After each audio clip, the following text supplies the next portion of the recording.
A nossa próxima palestra, Comunicação, criando um plano para atrair e engajar apoiadores, com a Tiemi Yamashita, que é estrategista social, especializada em comunicação e sensibilização de públicos.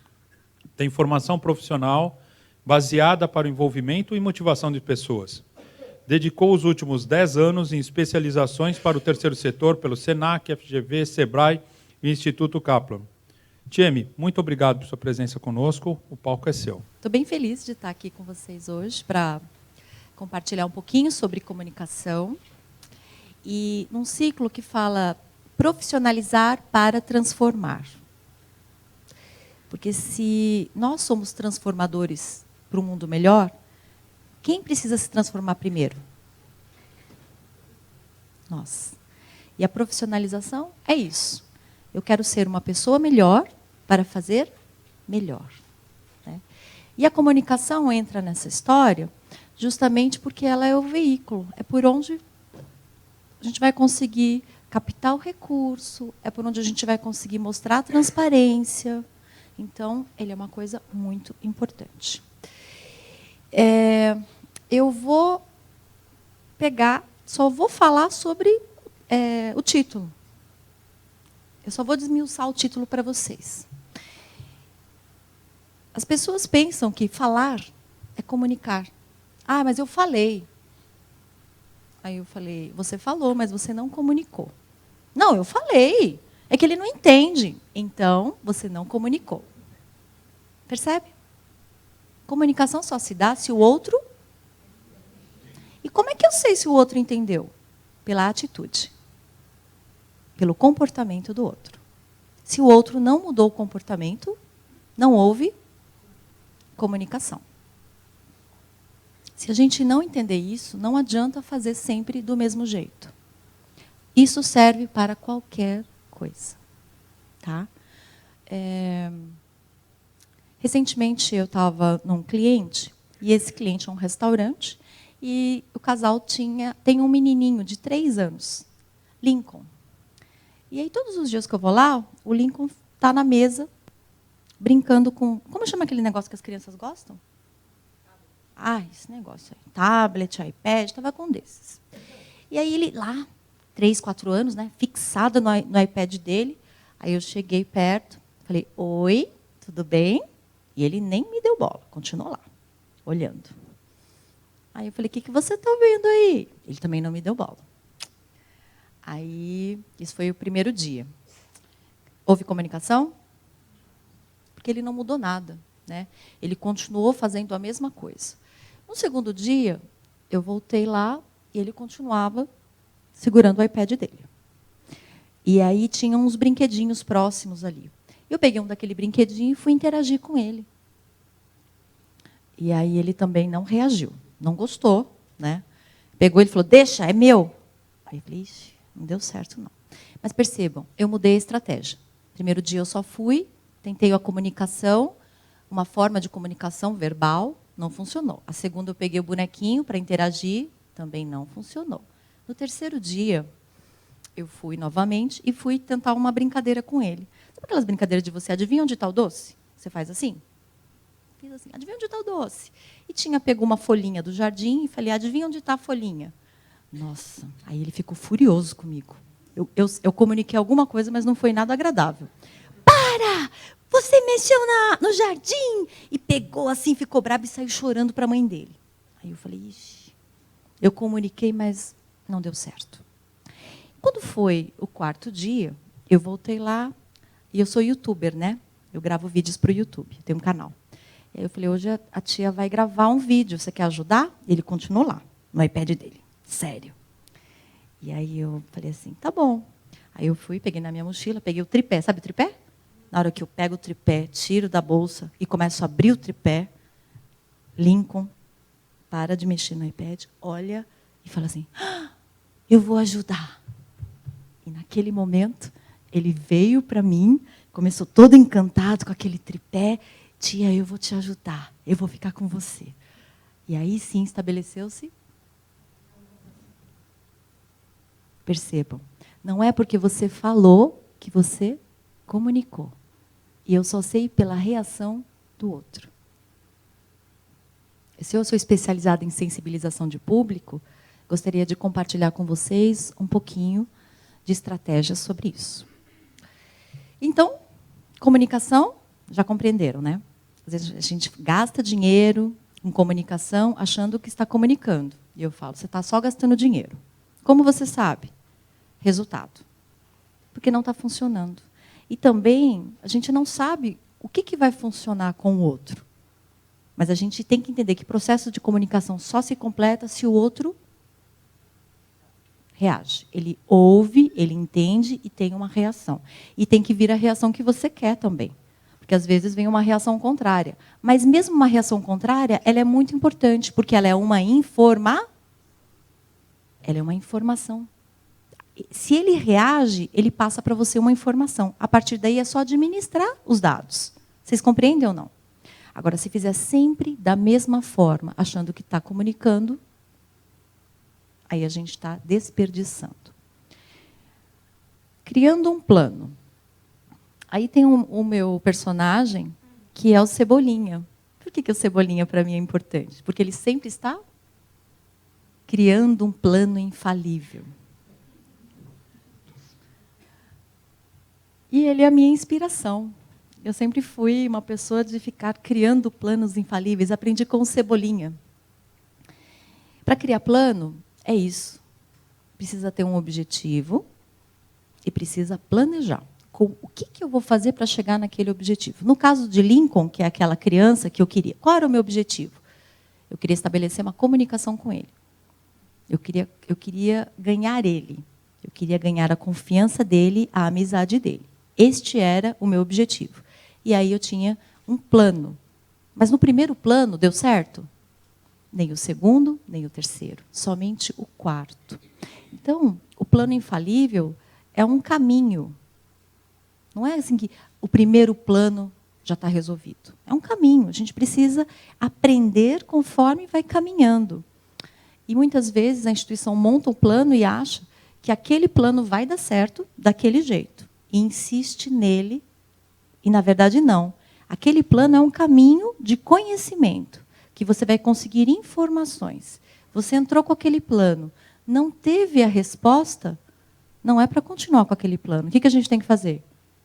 Modificar a estratégia. Porque o plano infalível é isso. Ele é mutável, ele é flexível. Né? E quando a gente não faz isso, a gente desperdiça muito. E aí fala assim, nossa, mas está muito difícil conseguir doação, está muito difícil conseguir falar com as empresas, está muito difícil tudo. E está mesmo difícil, porque não está conseguindo estabelecer comunicação. Então, plano, a gente monta, a gente aplica e a gente observa. O que aconteceu? E aí a gente corrige a rota. Vai corrigindo a rota. Né? É importante fazer isso. Por isso, às vezes, a gente faz um plano, olha, vou fazer... Faz teste. O que eu aprendi com a internet? Por que ele dá certo? Ele testa muito. Testa, ele vai testando. Quando ele vê uma resposta, ele vê uma reação, ele fala, é por aqui. Então, ele vai testando.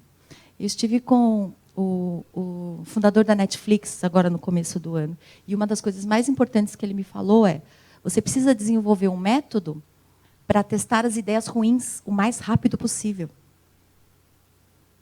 Por quê?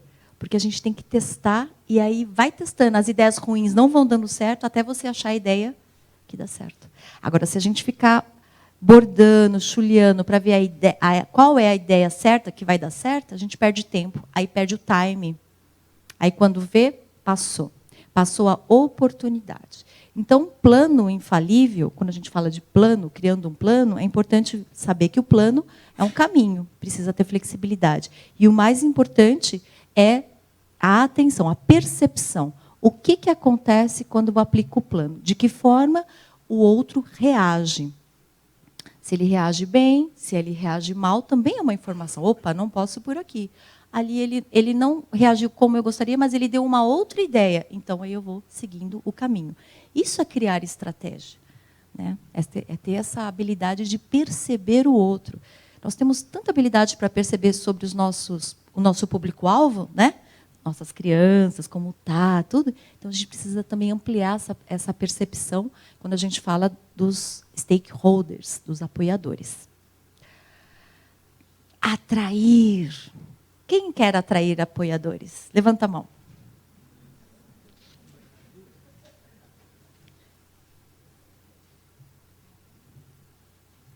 Quem quer atrair dinheiro, né? Quando a gente pensa em atrair, o movimento que vem na sua cabeça é o quê? Você como um imã, eu vi todas as imagens de atrair. Como é que é? Você está imagens no Google, atrair. Aí assim, a imagem está assim, você de braços abertos. É verdade ou não? Atrair, pensa, eu estou atraindo, vem em mim, vem em mim. Então, posso contar um segredo? Primeiro, vai ter que sair de você. Você vai ter que entregar alguma coisa. E só depois é que vai conseguir atrair. Percebe ou não? Esse movimento que a gente faz, eu vou deixar... A direção falou para não ficar desfilando aqui. Não vou desfilar muito. A gente faz assim. Quando a gente faz assim para receber alguma coisa. Mas nesse primeiro momento, ele é de oferecimento. A gente está oferecendo alguma coisa. E a partir deste ato de oferecer, é que você está aberto a receber. Então, é para a gente mudar o mindset. Se a gente pensar que atrair é trazer para você, primeiro movimento para atrair é oferecer. Faz sentido para vocês ou não? Oferecer o quê? Oferecer informações a respeito da minha instituição, do meu projeto. Entendeu? E aí entra a parte do José Alexandre, quando ele fala da transparência, do compliance, de tudo isso. Naquele momento que a gente coloca no site as informações sobre a minha instituição, eu estou fazendo o quê? Oferecendo informações a respeito da minha instituição. Ai, Tchemi, mas dá trabalho. Ah, mas tem que pagar um advogado, mas não sei o quê. Mas é o primeiro passo. Porque se eu não oferecer informações certas, corretas, transparentes, eu não consigo atrair doação. Faz sentido ou não? A gente quer uma coisa, mas não está oferecendo nada. Precisa fazer a lição de casa. Então, quando eu penso em atrair, para eu atrair, eu preciso oferecer. O que eu vou oferecer? E hoje, a internet dá essa possibilidade de você oferecer as informações através do site, né, das mídias sociais, mas aí eu preciso ter informações sérias, confiáveis, organizadas, profissionalizadas para poder oferecer. A partir daí é que eu consigo atrair, primeiro, a atenção, depois... Faz sentido? Então, o processo de comunicação, ele passa por tudo isso, né? Hoje aqui eu estou disposta a entregar o ouro para vocês. E ele vem dessa parte. Quando a gente fala de o que eu vou mostrar, o que eu vou entregar, vocês têm que reconhecer o que vocês têm de mais valor. Vocês têm a história de vocês têm o motivo, o propósito, a missão, a causa, tudo isso precisa ser apresentado, precisa ser mostrado. E a partir disso é que você consegue atrair. E hoje o que tem de mais valor no mundo não é dinheiro. Você sabe o que é? Atenção. A atenção de vocês vale milhões. Vale tanto que as empresas investem milhões em produção de mídia, de aplicativos, de jogos, para conquistar o que de vocês? Atenção. Então, como eu vou atrair a atenção dos meus stakeholders? Como eu vou conseguir atrair a atenção dos meus apoiadores? Como? Alguém tem alguma ideia? Tem uma pessoa que te interessa muito, muito. A gente fala assim, agora os jovens estão falando que é um crush, vocês sabem? Crush. Estou com um crush. Nossa, mas eu quero chamar a atenção daquele crush. Como eu vou conseguir chamar a atenção do crush? Hã? Tá, mas ainda está frio, né, gente? Ah, ali mereceu um beijo aqui, ó. Você falou tudo. Eu estou interessado no crush. Para eu conseguir a atenção dele, eu preciso descobrir para onde ele está olhando, o que interessa a ele. Porque a partir deste momento é que eu vou ter diálogo, eu vou ter assunto. Vocês entendem ou não? Não adianta eu chegar com o meu discurso, com o meu charme, porque assim, eu preciso descobrir o que interessa para ele. Então, eu preciso me aproximar. Para começar uma comunicação, eu preciso olhar para onde ele está olhando primeiro. Esse é o primeiro passo. Eu preciso olhar para onde ele está olhando. E, a partir daí, começa a estabelecer uma conversa. Aí eu começo a pensar numa estratégia. Por que eu sou especializada em sensibilização de público? Porque quando a gente pensa em processo de comunicação, eu vou precisar aqui de um voluntário. Vou chamar Joel. Por favor, Joel, vem aqui. Isso, vem aqui pertinho de mim. Aqui. Olha aqui. Comunicação. Então, no primeiro momento, eu quero estabelecer uma comunicação com o Joel, meu crush, tá bom? Olha aqui. Vem mais para cá. Então, você está olhando aqui. Aqui, não vou conseguir estabelecer essa comunicação, porque eu estou olhando para ele, ele está olhando para mim. A gente está olhando as nossas diferenças. Ó. Para onde ele está olhando? É para onde eu vou olhar. A partir do momento que eu olhar para onde ele está olhando, o que interessa para ele, o que é importante para ele, aí eu consigo estabelecer um diálogo e chamar a atenção dele. Depois disso, aí ele começa a olhar para mim. Entendeu? Entendeu? Todos os apoiadores... Obrigada, João. Uma salva de palmas para o Joel. Se você... então, a dica para vocês. Se está difícil conversar com o seu apoiador, com o seu stakeholder, com os familiares, a comunidade. Está difícil falar com eles? Eles não estão te ouvindo? É porque você está tentando assim, né? Fica de lado. Olha para onde eles estão olhando. Começa a falar dessas coisas que são importantes para ele. A partir desse momento, ele vai começar a te ouvir, vai prestar atenção em você. E aí sim se estabelece a comunicação. Engajar. Porque a partir daí a gente consegue o engajamento. Quando a pessoa presta atenção em você, escuta a tua história, escuta a tua causa, percebe que dentro da sua causa há uma identificação com ele, com a causa dele, aí o resultado disso? Engajamento. Aí ele quer estar com... Aí já ganhou o crush. Aí ele quer estar com você. Aí ele quer ficar com você. Aí ele quer lutar por você. Percebe? Percebe? Então, essa parte é importante. Aí a gente consegue o engajamento. Engajamento não é uma coisa forçada. Engajamento é uma conquista. A comunicação é a arte da sedução. É importante a gente saber disso. E quando a gente não entende isso e não pratica isso, a gente desperdiça muito. Desperdiça tempo, desperdiça dinheiro, desperdiça oportunidades. E aí, não dá, né, no terceiro setor, para a gente ficar desperdiçando esses recursos tão valiosos, né? Agora vem essa parte. O que são os apoiadores?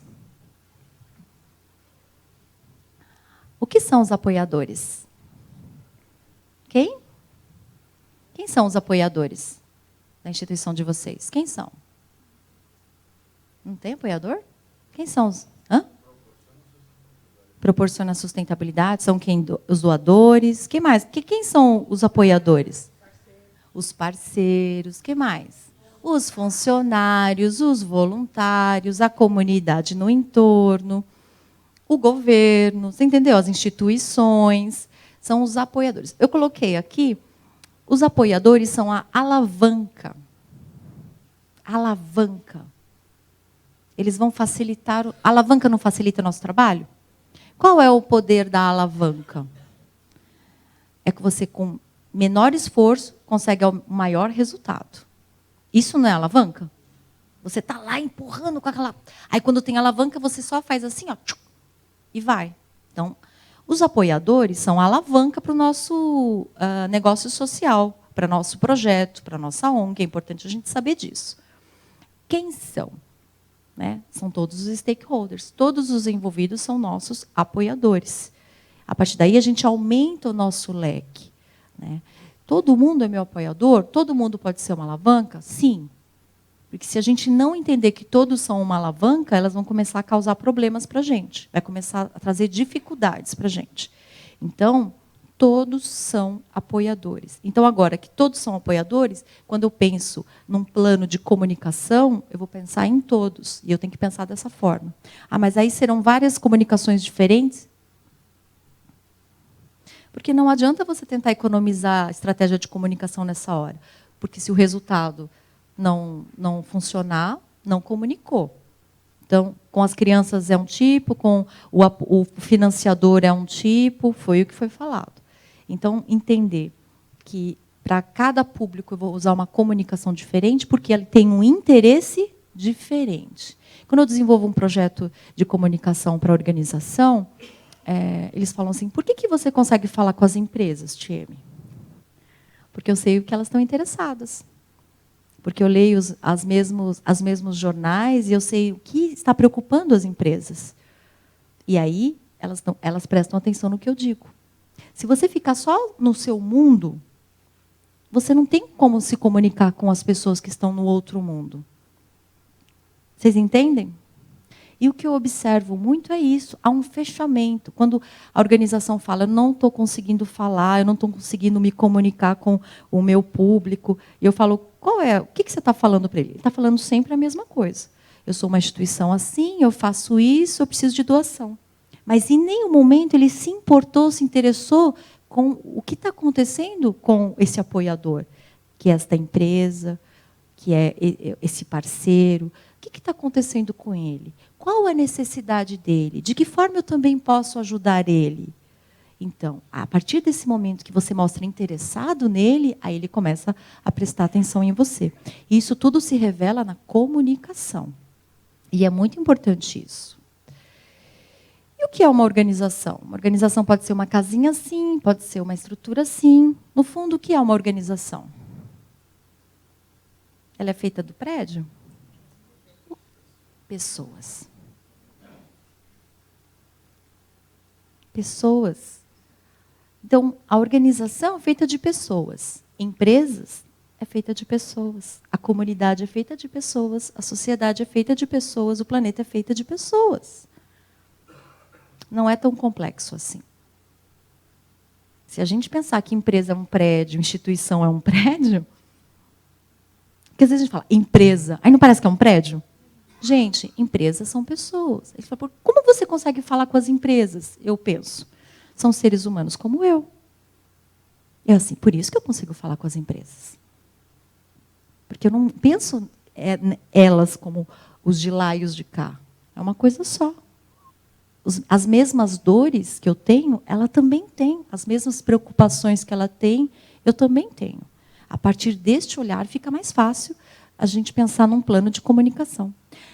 Pessoas e suas histórias. Aqui eu vou falar sobre... Quando a gente cria um plano de comunicação, e o que está muito em voga agora é storytelling.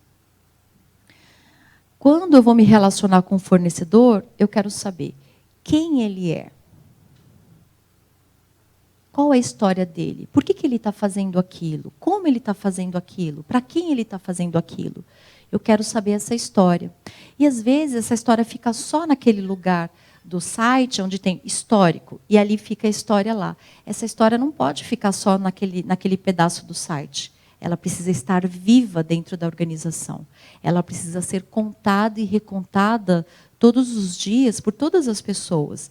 Porque o que encanta hoje, o que engaja as pessoas, é justamente isso. Quando a gente fala de engajamento voluntário, o engajamento voluntário. As pessoas querem se engajar pela sua instituição, pela sua causa. É porque ela sabe quem é você, o que você faz, por que você faz, como você faz e para quem você faz. E você também vai se interessar por esta pessoa, neste mesmo nível. Aí sim a gente estabelece essa coisa do engajamento voluntário, né? Sem isso, fica muito complicado desenvolver um plano de comunicação. Eu não sei se eu ajudei? Hã? Trouxe informações? Então tá. Isso eu queria falar importante. Esse aqui é o WhatsApp. Eu acho importante a gente entender hoje como está funcionando a comunicação entre as pessoas. Há um tempo atrás, era telefone, depois e-mail. Mas hoje, é aqui. Por acaso, esse é o meu. E eu disse, está à disposição, sim. E por quê? Porque a comunicação através dele está na palma da sua mão. Por e-mail, hoje o e-mail também, mas você manda a foto de forma imediata, é tudo muito mais instantâneo, é muito mais rápido, é muito mais fácil. Então, eu penso para mim que a comunicação precisa facilitar. E nós precisamos estar junto com a tecnologia. Eu tenho um projeto social também que eu toco com jovens para formação mercado de trabalho. Aí eu começava a estabelecer um relacionamento deles assim por e-mail. Mandava e-mail para eles. Adivinha o que acontecia? Eles não respondiam, porque eles não leem.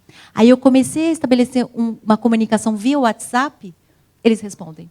Eles escrevem todas as atividades que eu proponho, eu peço pelo WhatsApp, eles escrevem textos enormes no WhatsApp.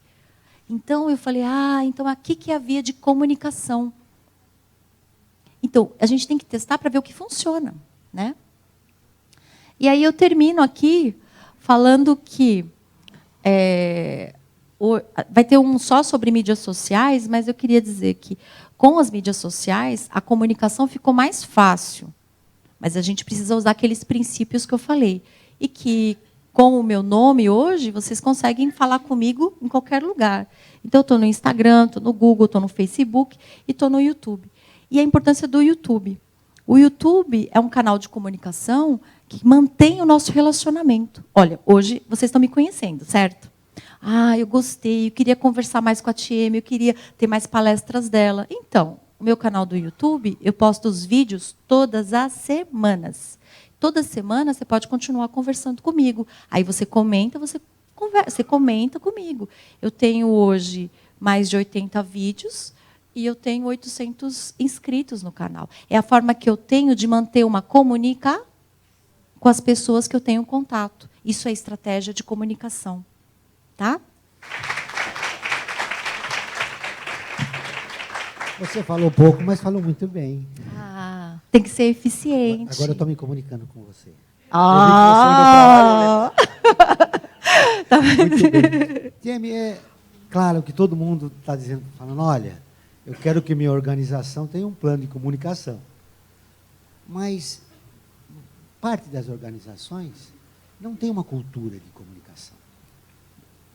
Como alavancar isso e tratar esse problema buscando um plano de comunicação? Primeiro, reconhecer que comunicação é importante. Vocês reconhecem que comunicação é importante? Se eu reconhecer que comunicação é importante e que, por meio dela, eu vou promover o desenvolvimento, porque por meio dela vem a transparência, a visibilidade, por meio dela vem a captação de recursos, vem o melhor relacionamento com os apoiadores, por meio dela vai vir tudo. Gente, quando a gente fala em eu escolhi ser uma comunicadora social, porque o meu sonho era melhorar o mundo. Alguém aqui já sonhou em melhorar o mundo? E aí eu pensei, Tieme, como você vai melhorar o mundo? E aí eu pesquisei muito e eu entendi que o mundo se transforma por meio da educação, sem dúvida nenhuma. Mas, no fundo, o que é educação? Um processo de comunicar.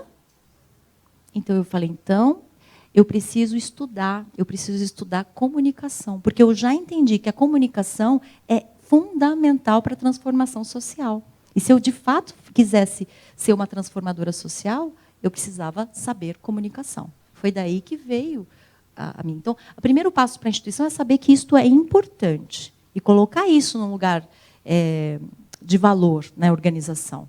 Porque se enquanto a gente não achar que isso foi importante, que isso aí quando sobrar dinheiro, ou isso daí é só para captar recurso, e não ver de forma estratégica a comunicação, aí vai continuar desperdiçando. Então, nós começamos a mudar o mundo aqui, reunindo esses transformadores sociais, que precisam vencer muitos desafios. Depois do plano de comunicação, começa como ele? Ele é interno? Começa interno. Começa interno e a gente vai começar a perceber assim, onde eu não estou comunicando, onde não está funcionando a comunicação. A gente vai... chamado endomarketing, né? A gente vai ver onde não está...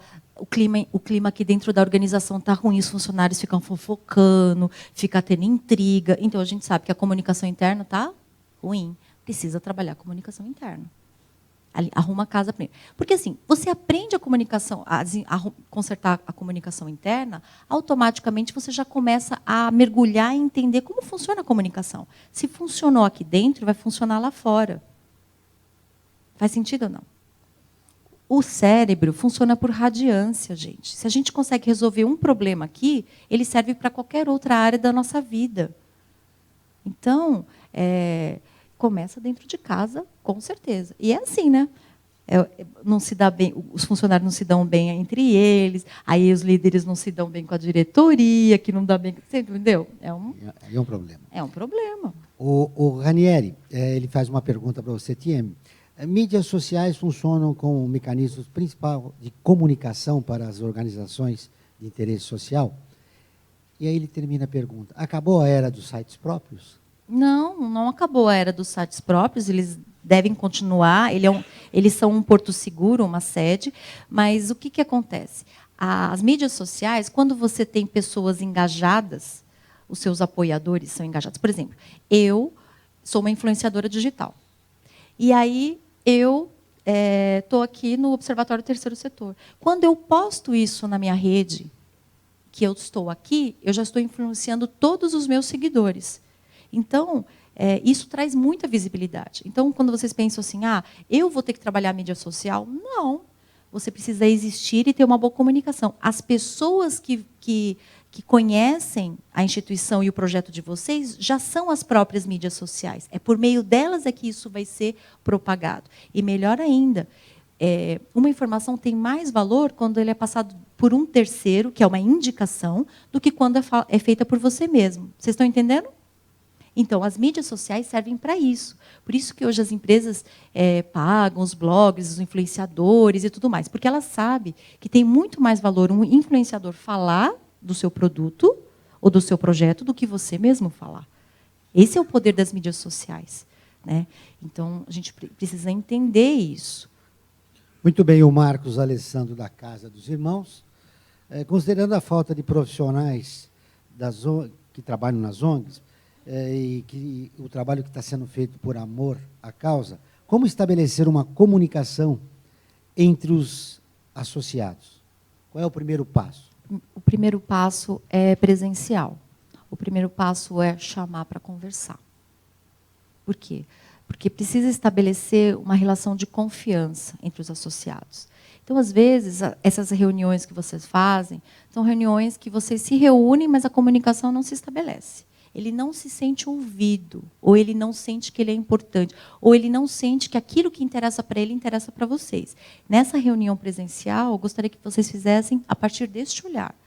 Vamos chamar e vamos mostrar que nós nos importamos com eles. Só assim é que eles vão começar a se importar com vocês. Essa história de ficar só pedindo, né? Atração. Primeiro nós vamos entregar, e aí é que a gente vai receber. Muito bem, o Zé Renato, que é voluntário no GESC, ele diz, comunicar-se é despojar-se do seu ego, desenvolver empatia? Empatia. Básico para a comunicação é a empatia, sem dúvida nenhuma. Eu me colocar no lugar no outro, é isso que eu falei. Por que eu vou me sentir tocada por uma proposta? Porque há uma identificação e também porque eu me sinto ali reconhecida, respeitada, ouvida. E isso tudo é empatia. A gente fala de empatia com as nossas crianças e a gente não consegue usar empatia com os nossos apoiadores. E aí já é uma coisa bem interessante. E é empatia mesmo, se colocar no lugar do outro. Quando eu consigo patrocínio, nossa, como você conseguiu? Eu falei assim, eu me coloquei no lugar daquela empresa. O que aquela empresa está precisando? O que ela gostaria de ouvir? Né? Ela está no mesmo cenário que a gente. Então, aí é a empatia que vai conquistar. Porque, a partir desse momento, ele vai falar, você não é como os outros. Você se importa comigo. Gente, está do outro lado, que é também o patrocinador, também não é fácil. Todo mundo chega lá querendo o quê? Só o dinheiro? Como ele se sente? Ele se sente um saco de dinheiro. Agora, quando chega uma instituição lá que olha ele como um outro ser humano, que tem necessidades, que tem tudo, e aí ele, neste momento ele fala, houve uma empatia, não está enxergando em mim apenas o dinheiro. Isso faz toda a diferença. Muito bem, Tieme. A Sandra, que trabalha numa organização de deficientes visuais, ela pergunta, qual é o tempo razoável para sabermos que a ideia é errada? Dá um exemplo para como nós vamos conseguir pessoas físicas e avanços, ou site, ou páginas no Facebook? Pela resposta. Não tem um tempo, é pela resposta. Já acabou. Falando em tempo, né? Nosso tempo. Mas tem mais... Pela resposta. Não tem um tempo, vamos esperar. A gente. É igual assim, você fala uma piada, ninguém deu risada? Qual que é o tempo? Quanto tempo eu tenho que esperar para eles dar risada? Muito bem, tem uma pergunta aqui da Inês para encerrar. Para encerrar, que já estão estourando, né? Como aproveitar melhor as mídias impressas, como folder, folhetos, para a divulgação, para divulgar o trabalho das organizações? Eu não posso falar sobre isso. Porque eu sou da área de sustentabilidade e hoje eu não uso nem cartão mais, né? Então, eu não investiria muito nessa parte. Porque você sabe o que acontece com os folhetos que vocês imprimem? Você sabe para onde vai os folhetos? Só que aquilo é árvore, tá? Então, acho que a gente precisa repensar algumas coisas e pode realocar esse recurso que é muito valioso, repensar mesmo, até por uma questão de sustentabilidade estratégica. Eu sempre penso, qual a finalidade deste recurso? É informar. Ele está informando quanto tempo de vida ele tem e se ele está cumprindo com a função dele. Aí a gente pode ser que continue, mas pode ser também que a gente mude a estratégia. Eu já estou convidando a vocês a repensar essa questão dos folders e tudo mais, porque a finalidade dele, depois ele vai para o lixo, gente. Obrigado, Tieme Machita.